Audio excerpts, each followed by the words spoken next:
Het Aziatische land Pakistan kan een nieuw hoofdstuk beginnen in zijn geschiedenis, nu het geweld en de terreurdaden aanzienlijk verminderd zijn. Ook op economisch vlak verwacht Pakistan dat de moeilijkste periode achter de rug ligt. Dat zegt premier Imran Khan in een exclusief interview met onze verslaggever Steven de Kranen. So, Prime Minister, may I ask first, how different is it to leading a country than to captaining a sports team? Because leadership is needed in both. Well, let me first say the similarity. Similarity in both is that you have to struggle. And the dynamics of struggle are such that you only succeed if you learn from the bad times, from your mistakes. You learn and then you pick yourself up. So that's where the similarity is. Otherwise, it's of course completely different. Running a cricket team is completely different to running a country. And of course, different challenges. And then countries with entrenched, strong institutions are much easier to run. A country which faces challenges in the worst challenge in as far as the economy is concerned, huge fiscal and current account deficits. And so in that, obviously, it's a much bigger challenge. If we start with the hardest issues, Kashmir, we in Europe are wondering, will it ever be a happy place, Kashmir? Is there a solution possible? Kashmir is something which Pakistan and India have actually gone to war 3 times. And Kashmir remains the biggest hurdle in there being normal relationship between the 2 big South Asian countries. And actually Kashmir is the main hurdle which would lead to, which is in the way of trade prosperity. Because, you know, if the 2 countries were trading with normal relationship, then the best way to reduce poverty in the subcontinent would be trade and normal relations. So Kashmir has a problem that has been very difficult to sort out because, unfortunately, you know, India feels it's a stronger power, might is right, whereas the UN resolutions in way of 70 years ago, according to them, the people of Kashmir had the right for self-determination. They were supposed to, through a plebiscite, decide their destiny. They wanted to go to India or Pakistan.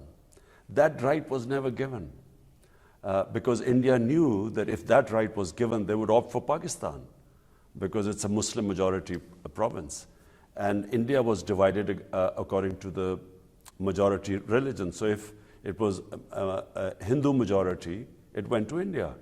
Or if it was Sikh majority, it went to India. If it was Muslim majority, it became Pakistan. Kashmir was an overwhelming Muslim majority province. And through force of arms, India has occupied it. And they promised but did not allow them to have the right for self-determination. This promise was made by the first Prime Minister, Mr. Nehru, but that promise was never fulfilled. So Kashmir now has become a real problem because what India has a problem for India, because they have forcibly annexed it. It was a dispute between Pakistan and India. They have annexed it unilaterally. And for over 6 months, the people of Kashmir are in an open prison by 700,000 Indian troops. 8 million people of Kashmir have no access to media. Their leaders have been put in jail. Anyone who protests has been put into jail. Students, teenagers, media clamped down. So there's a siege. 8 million people are under siege by 700,000 troops. And do you think, apart from Kashmir, will there ever be normal relations between Pakistan and India, or is it too much history or too soon, perhaps? No, I feel that if there was strong, clear-headed leadership in India, this problem would be solved. No problem. Every problem has a solution. problem in India right now is that they have an extremist ideology. The RSS is an extremist ideology inspired by the Nazis in the 30s. And the founding fathers of RSS, which is ruling India now, were inspired by Hitler and this racist Aryan philosophy of Hitler, and they backed the Holocaust of the Jews because they believe in the ethnic cleansing of Muslims from India. So it is an extreme ideology, and unfortunately it has taken over India. And that's why they have put these 8 million Kashmiris who are Muslims, they put them in an open prison. So I do not see much hope with this government, but I do see that in future, an Indian government, a strong leadership, they would want this issue to be resolved. And as I said, every problem has a solution. Talking about solutions, in Afghanistan there are talks between US and Afghan Taliban. What is Pakistan doing to make it a success? Well, first of all, you must remember that in Pakistan there are still 2.7 million Afghan refugees here. And there are refugee camps which have over 100,000 people still living here. So what Pakistan can do is put leverage on the Afghans, on the Taliban, some of whom have families here, to make peace in Afghanistan.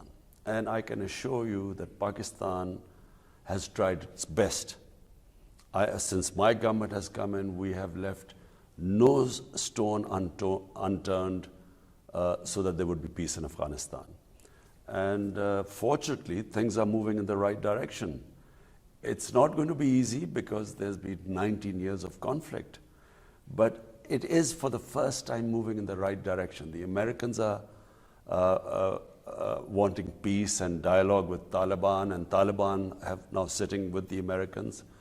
The next phase would be ceasefire, then possibly an agreement, if the ceasefire goes well, then an agreement, and then I guess the next phase would be the Taliban sitting with the Afghan government. Mm-hmm. And what about Pakistan? If you move to Pakistan, are the dark times over? Because there were some very hard years also for Pakistani people with terror-related incidents, bombings, shootings. Do you think that extremism is stamped out? You see, let me explain what happened in Pakistan. So you need to know the history. In the 1980s, Pakistan was backing the Mujahideen, who were backed by the Americans and CIA and the Western countries, to fight against Soviet invasion of Afghanistan. So it was called the Afghan Jihad. So Pakistan backed the Afghan Jihad. A lot of the Mujahideen came from different countries to fight in Afghanistan. And this was all, of course, encouraged by Western countries and of course, backed by the Americans. And a lot of these groups were trained in Pakistan.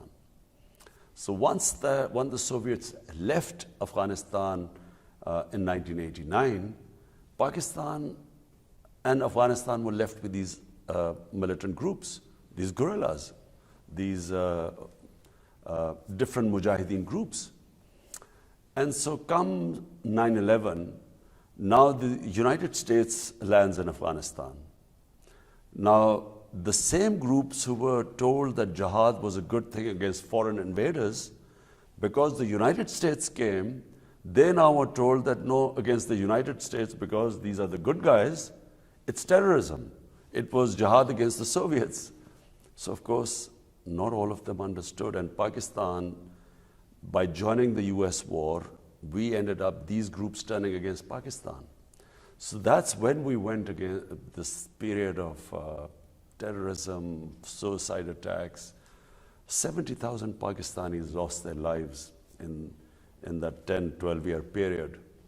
And fortunately, and full marks to our security forces, and especially our intelligence agencies, who gave great sacrifices, but they now have controlled the insurgency. And I'm very happy to say that my first year as Prime Minister, 2019 was the safest year in Pakistan since 9/11. Okay. If we move to another hard issue, you've spoken about the economy, double-digit inflation, huge debt, loan with IMF. People would say, how can you succeed? But in the street, people tell to me, the Prime Minister is very resolved because he has proven it in cricket, he has proven it with the hospital, he has proven it becoming Prime Minister. But what can you do to be different than your predecessors to really make it work? Well, it's like if you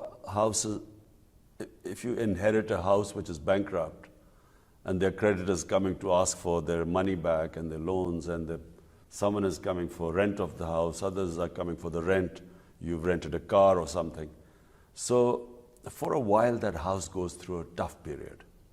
While you cut your expenses and you raise your revenues, so you no longer are indebted, and so you don't have to borrow, and then you have to pay the interest on the loans. So that is a tough period. Every house which borrows and where the expenses are more than its revenues, every house goes through a tough period, and every country which has been in the same situation as Pakistan has to go through what is called the structural readjustment, where you raise your revenues to match your expenditure. And while you cut your expenditure, obviously, the people go through a bad time. Not only did we have this big fiscal deficit and current account deficit, we also have bankrupted utilities. Our electricity, had incurred huge losses. So we had a huge debt in electricity. And then our gas, so that affected our industry, because because of these huge debts, you had to raise the prices of electricity and gas.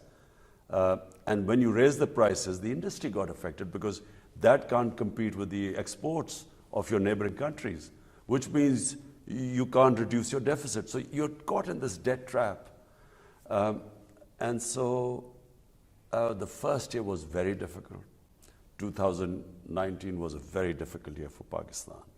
But now, fortunately, we brought the current account deficit down by 75% in 1 year, which was tough but good.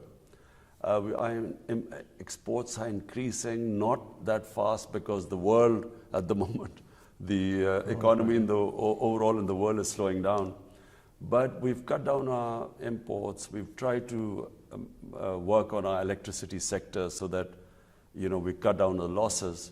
So it's been a tough period of readjustment, and I expect that this is the year 2020 where the economy will show signs of recovery.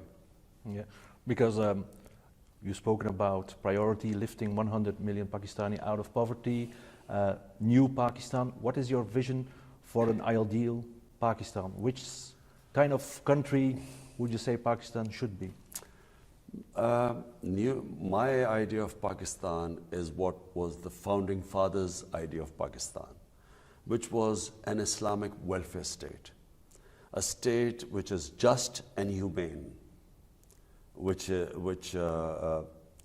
looks after the state, looks after the bottom tier of the population, the weaker section of the society.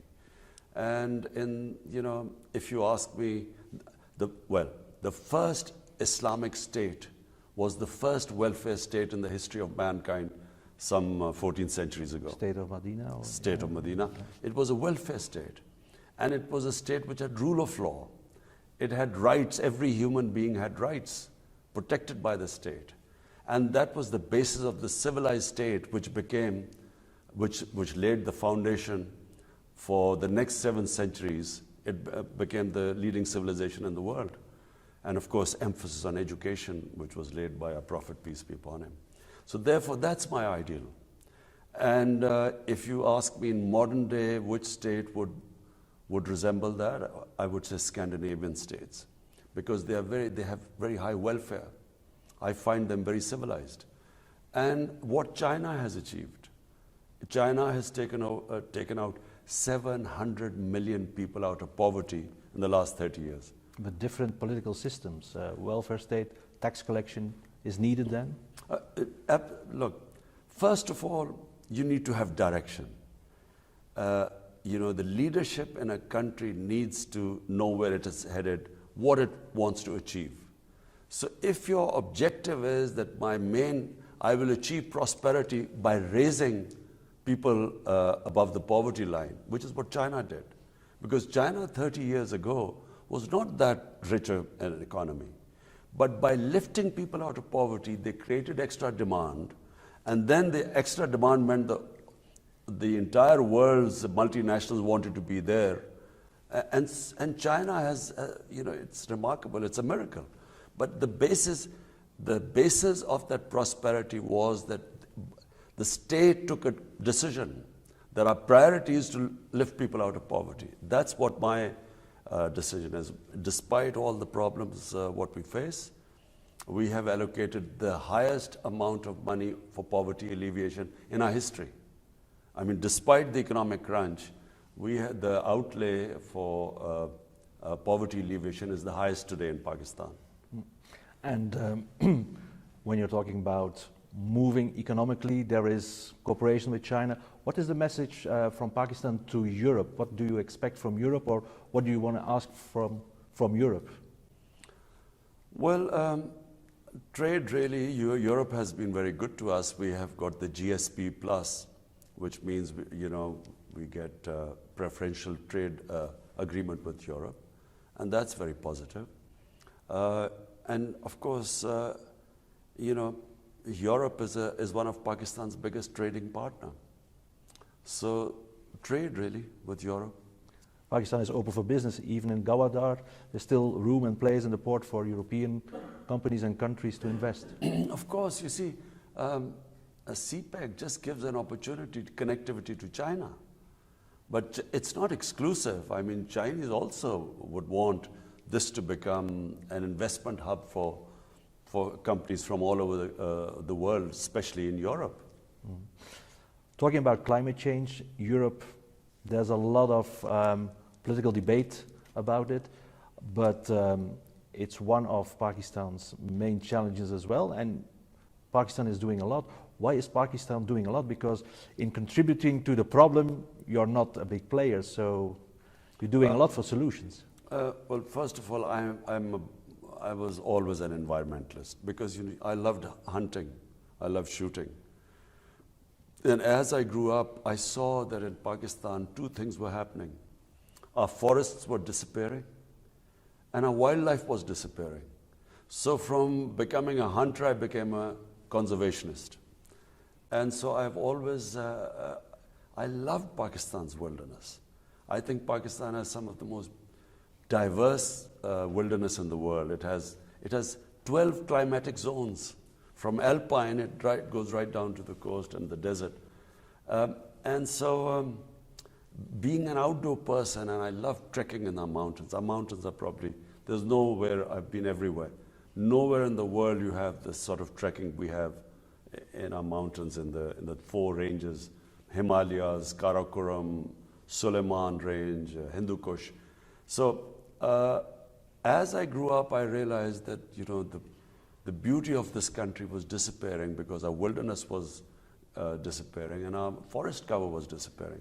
So when my party came to power in the Khyber Pakhtunkhwa province of one of the four provinces, so we decided to plant 1 billion trees in 4 years, and we did it. And now we've set ourselves targets since I became the Prime Minister of 10 billion trees in Pakistan. And it's really to improve our environment, improve our forest cover, bring back wildlife. But Pakistan is also likely to be affected by climate change more than other countries because this country depends on our rivers. And our rivers, 80% of the water in our rivers comes from the glaciers in the mountains. And because of global warming, these glaciers are melting at a fast rate, and that is a big worry for us. We have the impression in Europe that Pakistan is opening up to the world, getting out of isolation, and tourism could be a driver to get more people from all over the world to Pakistan. Are there special measurements taken to even accelerate tourism? Yes, we've opened up Pakistan. 70 countries can get visa at the airport. We have opened up all our areas.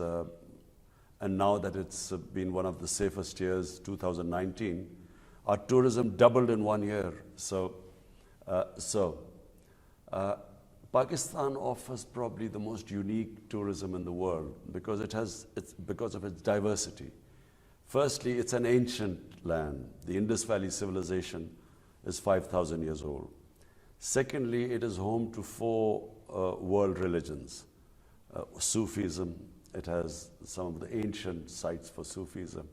Then Hinduism, it has ancient sites for the Hindu religion.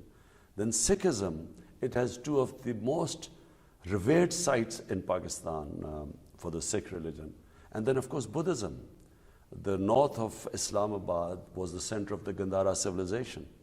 And that is, one of the more, for the Buddhists, this is one of the best places for visiting their ancient sites.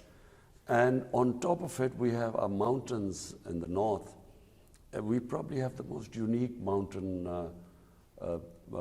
tourism in the world.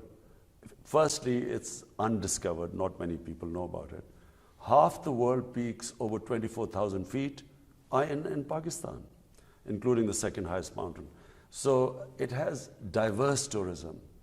And the cities, 3 cities, are over 1,000 years old. So in that sense, Pakistan is undiscovered. It's not actually, some countries are destroyed by tourism. Pakistan is not. A lot of hospitality here, and with peace now and security in this country, we expect that the level of tourism will grow quantumly in Pakistan. Finally, may I ask you 2 perhaps more personal questions which trigger me. Why did you, as a famous sports star, came back to Pakistan? Was it a kind of duty, inevitable? Because you could say, I stay in London or the Bahamas, and into politics is already difficult, coming to Pakistan as well with expectations. So what was the driver to get you into politics? First of all, I never really lived away from Pakistan. I only went for studying in England for 4 years. And then I used to play professional cricket in England. So that meant summer in England, but winter was always in Pakistan. So I never really went away. Never at any point did I ever want to live away from Pakistan.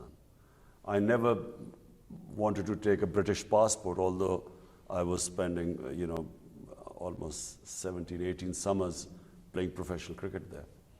But you see, I could never imagine a purposeless existence.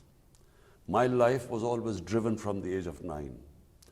From the age of 9, I wanted to represent Pakistan in cricket. And so from that age onwards, till I left cricket, I was driven by, taking Pakistan to the top of world cricket. And my last match was Pakistan winning the World Cup. Then I spent the next 10 years building a cancer hospital. My mother died of cancer. And so poor people had nowhere to go if they get cancer. So it took me almost 8 years to build 9 years to build the cancer hospital. And then I decided to go into politics because I felt that the political elite in Pakistan was corrupt. And corruption is the biggest reasons why countries have poverty.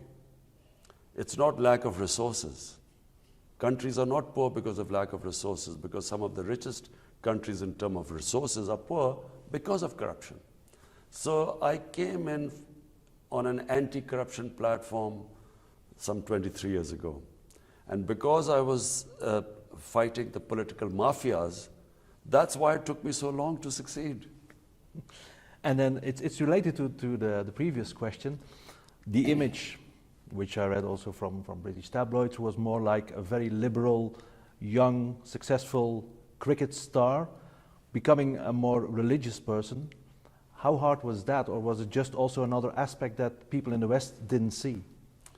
Look, if a human being is lucky, if they're lucky, sometimes during their life they will ask themselves 2 questions. One, what is the purpose of my existence? And two, what happens to me after I die? And if they are luckier, they will find the answers in spirituality, because science does not answer these two questions. So, like everyone else, all the time I would self-analyze, analyze my life. I had more fame than anyone in my country. I had love in this country and an easier life, a privileged life. So I could have spent the rest of my life actually just talking about cricket and living very well. But if you do ask yourself the question, what is my purpose of existence? And the spiritual in the spiritual world, it is not that I should live as a selfish life, which is what, if I wanted, I could have lived a very comfortable, selfish existence. In the spiritual world, you are responsible. The more the Almighty gives you, the more responsibility you have towards other human beings. Hence, my life turned from first to build a hospital for poor people, and then to enter politics and build a welfare state. No matter how much social work I would have done, I could never have helped so many people as you can in government and build a welfare state. So it is all part of that spiritual journey which comes from asking these two questions. And finally, given the challenges of Pakistan, given the history, given what they call the establishment, which there are the other parties, are you never afraid to take up the challenge? Because this is a country where the life of a prime minister means a lot. Well, you must understand that when you move towards spirituality, so one thing that happens, and my faith tells me, that life and death is in Almighty's hands. And all you have in your hands is effort. We human beings, all we have is the ability to struggle. Whether we succeed or not is not in our hands, it's in Almighty's hands. So I do not fear death, I don't fear failure. All I know is that I will try my best, and once I've tried my best, I leave it to the Almighty. So whatever is His decision, I'll accept it as the will of God. Mr. Prime Minister, I had so many questions and still have about Pakistan, but thank you very much. Very enlightening.